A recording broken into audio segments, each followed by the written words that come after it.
them a probe into her use of a private email server while U.S. Secretary of State. And now thousands more emails and documents have been uncovered. Our Jeff Zeleny takes a closer look. Hillary Clinton wants voters to focus on Donald Trump's words. In times of crisis, America depends on steady leadership. Knock the crap out of him, would you? In this new campaign commercial, she's playing some of his greatest or most controversial hits. And calm judgment. And you can tell them to go themselves. But tonight, her message is competing with new developments in old Clinton controversies, her private email server at the State Department, and the Clinton family's charitable foundation. A federal judge said today the State Department has 1 month to come up with a plan to release 15,000 new documents discovered by the FBI between Clinton and her top aides.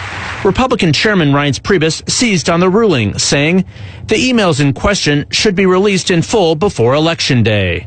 A Clinton campaign spokesman said if they're related to her State Department work, we support those documents being released publicly as well. The judge's ruling comes as former Secretary of State Colin Powell is pushing back on suggestions he gave Clinton the idea to use private email in the first place, telling reporters over the weekend, her people are trying to pin it on me. In 2009, he said he talked to Clinton regularly, but he used a private email address, not a private server. I was having dinner with Secretary Clinton 3 nights ago in Washington with most of the other secretaries, and I stay in regular touch with Secretary Clinton and with Secretary Gates and with the President. As Clinton steps off the campaign trail to raise money in California tonight, new questions also being raised about the Clinton Foundation. In a letter to donors today, former President Bill Clinton said the foundation will no longer accept foreign contributions. He wrote, "While I will continue to support the work of the foundation, I will step down from the board and no longer raise funds for it." But that's not enough for Trump, who called the foundation corrupt, saying it should be shut down immediately. Today in Nevada, Clinton's running mate Tim Kaine firing back at Trump. Before you go about attacking a charity, why don't you come clean about your own business dealings and tell the American people who you are in debt to? And that was Jeff Zeleny reporting. All right, in the meantime, Donald Trump is responding to questions about his immigration plan and insists that he is not flip-flopping.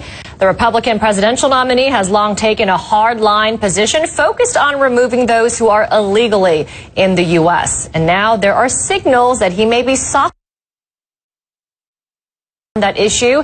Here's how Trump put it in an interview with Fox News. So you're not flip-flopping? No, I'm not flip-flopping. We want to come up with a really fair but firm answer. It has to be very firm. Real quick. We want to come up with something fair. CNN questioned Trump's campaign manager about whether he stood behind the idea of a deportation task force, and her response to crossed his hands over his head as he won silver in the men's marathon on Sunday. And he said he wanted to put the spotlight on his country's crackdown on the Oromo ethnic group. That same hand gesture is used by protesters in Ethiopia. The Ethiopian government says the athlete is entitled to his opinion and has nothing to fear.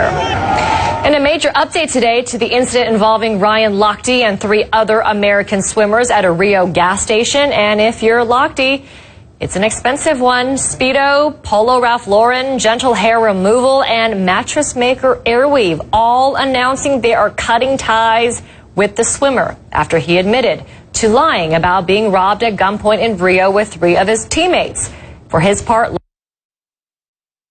Lochte has apologized, saying he should have been more careful and candid from the get-go. Lochte also says he respects Speedo's decision. He has not yet responded to losing the other sponsors. And from swimmers behaving badly to new allegations of high-level ticket scalping, 4 top Irish Olympic officials in Rio after Brazilian police confiscated their passports. One of those is President Pat Hickey. He's actually in a notorious prison. The charges on the table: ticket touting, illicit marketing, and running a cartel. And as we say goodbye to Rio, we are now looking ahead to the 2020 Olympics, which will be held in Tokyo.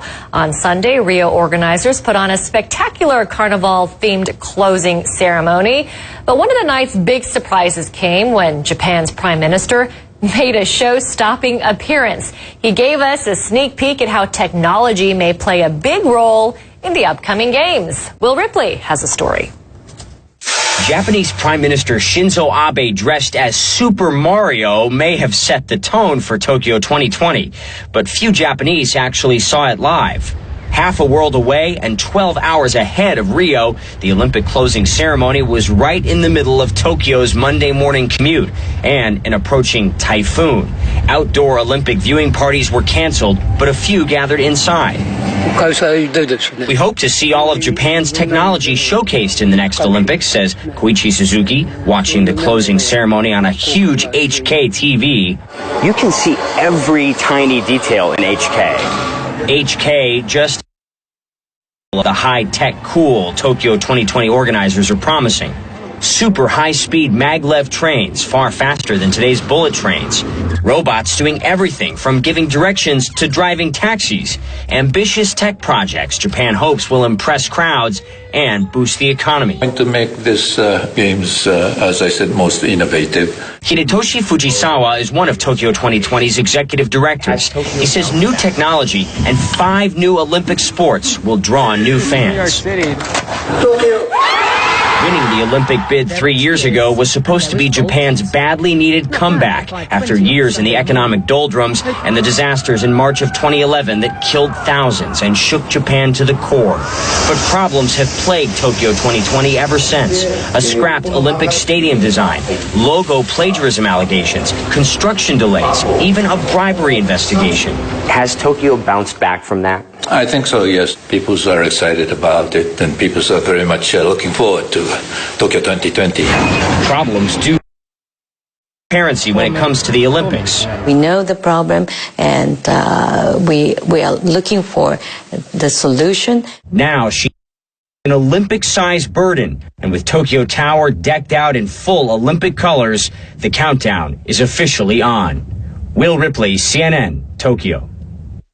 Well, the story just mentioned is still affecting parts of northern Japan. It's killed 1 person, injured 29 people. I've never seen anything quite like it, and it was Will yesterday. Will Ripley was going to be outdoors when Rio was transferring the Olympics, the baton over to Tokyo, but with the rain approaching, they had to pull it indoors.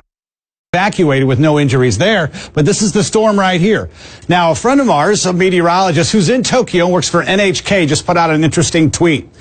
Last week, we had a storm move into Hokkaido, one right before this one, and now this is making a third. He says since records started in Tokyo in 1951, Robert Spade is his name. He says this is the first time in 1 year 3 tropical storms have made landfall in Hokkaido. So it's very interesting. Here comes Minduli. This is the third. We had Shantou, then we had Kampasu. That's why it's so much flooding on the ground in Hokkaido. The threat for more landslides, big concern. Now, Tokyo picking up about 100 millimeters, but there were some mountainous peaks at one area picking up 400 millimeters. So, yes, flash flooding, landslides still a threat. The system now making its third landfall. It's moving out quickly. We can say goodbye to Minduli. Good news there. As that moves to the north, we're going to continue to watch Lion Rock. That is one to the south. Lion Rock is actually quite interesting. It's just meandering, and it's almost clockwise fashion. High pressure is blocking it from moving in Japan. Once that breaks down, we think it will start to move back toward mainland Japan again. There's still going to be a little bit of rain in Tokyo, maybe not a whole lot, another 30, 40 millimeters expected,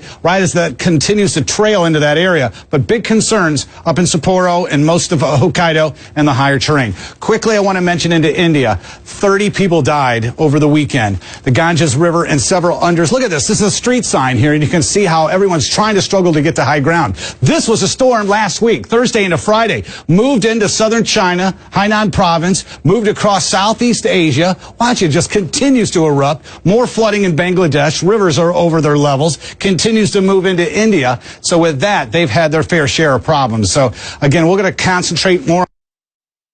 Tomorrow, the monsoon season continues to be full force. Some areas not getting enough. Many areas, Amra, as you know, getting too much. Yeah, absolutely. All right. see you. Thank you.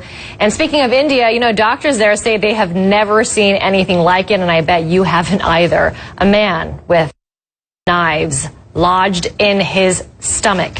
That's right. It took 5 hours and a team of surgeons to remove the blades. Joel Lobby has this really unbelievable story. Talk about biting off more than you could chew. This man in India quite literally did. For 2 months, the mother of 2 swallowed knives. This insatiable craving for metal saw him consume dozens, and his family had no. It's a case that has baffled the most experienced of surgeons who had to figure out how to carefully remove them, the operation taking 5 hours, and by the time it was over, 40 knives were taken out, some as long as 7 inches. Many were folded.